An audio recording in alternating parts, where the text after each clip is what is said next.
All right, I'm sitting here with ALEX GOLDSCHMIDT.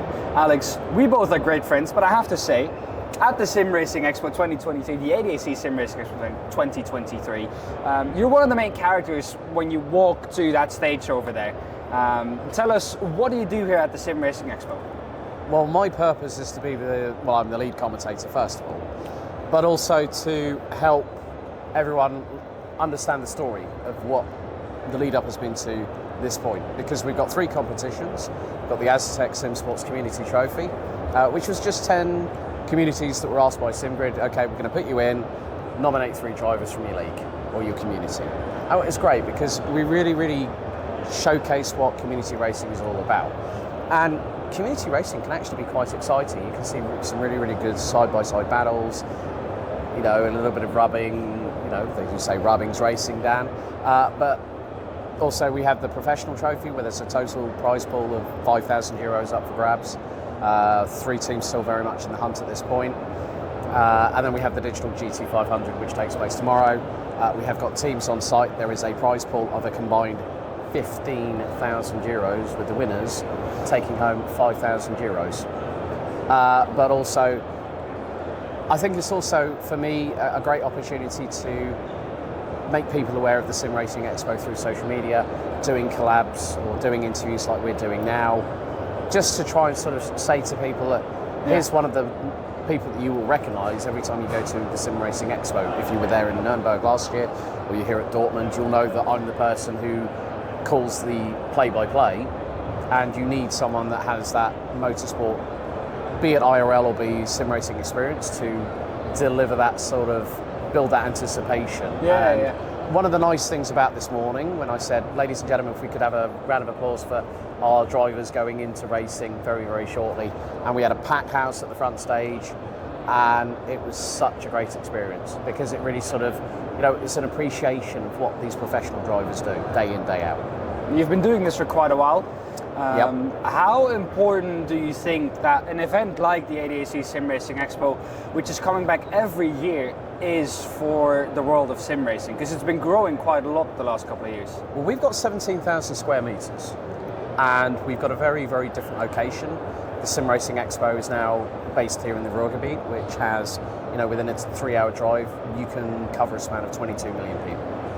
17,000 square meters, you've got some of the big hitters, Fanatec, ADAC Sim Sports, you know, KW, who are here, Bavarian SimTech, Conspit, PXN, who are some of the new people coming on board, where we're actually seeing China start to bring materials and hardware to market, which is actually quite refreshing because, yes, people might say there's a lot of saturation in terms of sim racing when it comes to, everyone knows the same platforms, R-Factor 2, iRacing, Automobilista 2, Assetto Corsa Competizione, AC, there's so many platforms out there, but there is always, it's a bit like smartphones and laptops, isn't it? That every 6 months something comes out that's new and wonderful, and there's been a lot of time and precision and a lot of hard work done on these products, and this is the perfect opportunity for these product manufacturers to really showcase and give people the opportunity to come to an event like this, where it's €60 for a 3-day event for the whole weekend, which I think is actually pretty good value for money, and you can test your heart's delight, as long as you don't get stuck in the queue.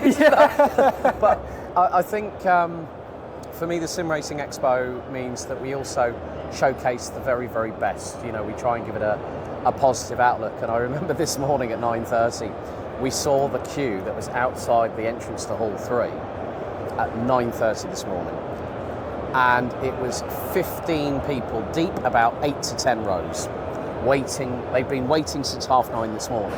One of the guys from ADAC comes over and goes, "We need more people," and I was like thinking, yeah, that ain't the half of it. There's a real buzz about today here on Saturday, and I got up earlier this morning. I wanted to just make sure everything was ready and good to go.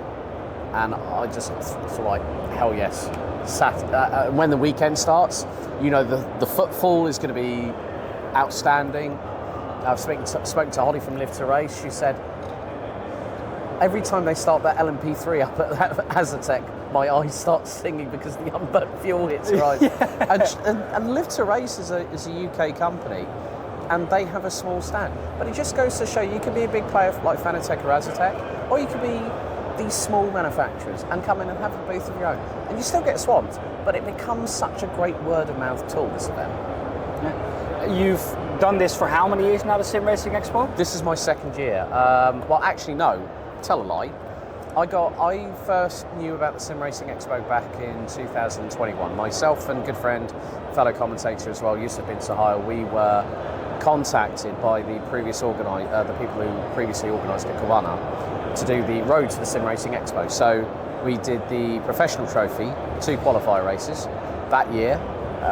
James Baldwin, world's fastest game of 2, and also British GT race winner with Rocket RJN Racing. Took the win against quite a few other people, including Dennis Scheninger and Niklas Huben, who are very well known in the ACC sim racing community. So it started from then. I was waiting to see whether I might get the call up to be there in person, on site at the Nürburgring. Didn't quite happen. I wasn't bummed about it, to be honest with you, but they had John Hindor and Nick Damon from Radio Le Mans doing the comms, and I know Nick, I know John, I know Joe Bradley. Joe and Nick and myself, we keep in touch on a regular basis. And then I got the call, Alex, we want you for 2022. I did as many of the build-up races, and last year was a very different experience. It was my first ever esports LAN event. The adrenaline was overwhelming. I was worked to the bone like a dog's body. Yeah, but I can imagine. But after the end of it, I thought, I've achieved something here. Let's go into 2023. They were happy to say, yeah, we want to keep you on board for as long as you can do it. And so this is effectively year 3 of my involvement with the Sim Racing Expo, be it either remote or on site. And in those 3 years, what's been your favourite moment so far? Of the Expo? Yeah.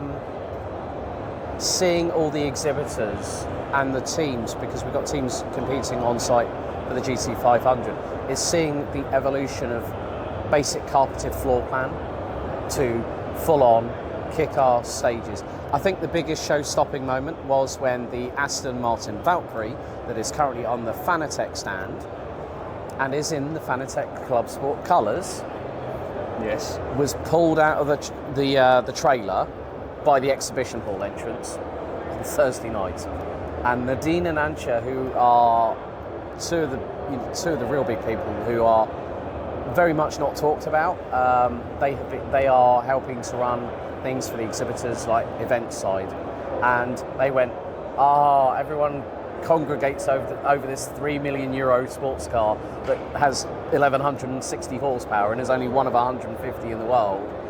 And it gave them a breathing space of about 30 minutes to chill out, have a coffee, and calm down a little bit.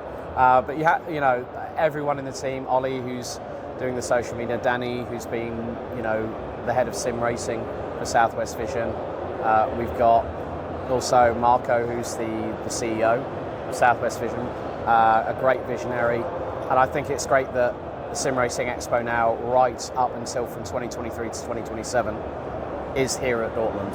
And I think having that stability, that foundation to build on year, is only going to help the Sim Racing Expo flourish even more. Well, as you can see, ladies and gentlemen, Alex and I could be sitting here for another 2-3 hours just talking about whatever. We'll try and condense this as much as we can, Dan.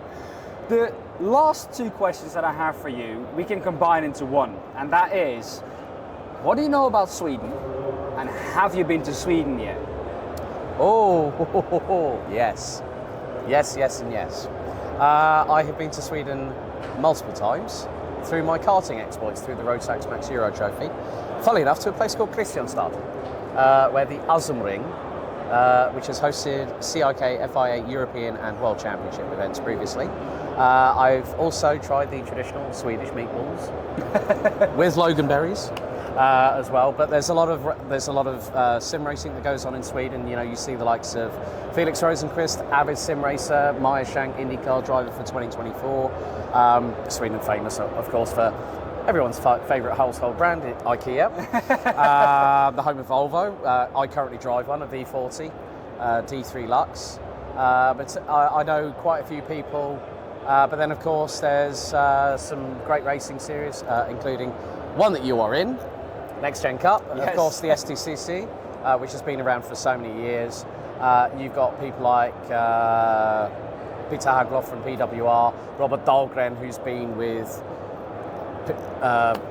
STCC from day dot, went over to V8 Supercars. You know, you look at the people that have come from that country, Ronnie Peterson, Super Swede F1 driver. Yeah, there's so many people. Ted Björk, Sign Racing Star. He knows everything. The thing is, he asked me, basically, he handed me a Swedish AK-47 with complimentary bullets, and I just fired them right at them at rapid fire. But no, there's so much I could go on about, but we don't have time. Yes, well, Alex, thank you very much, and enjoy the Sim Racing Expo. You too, buddy, and thanks for having me on.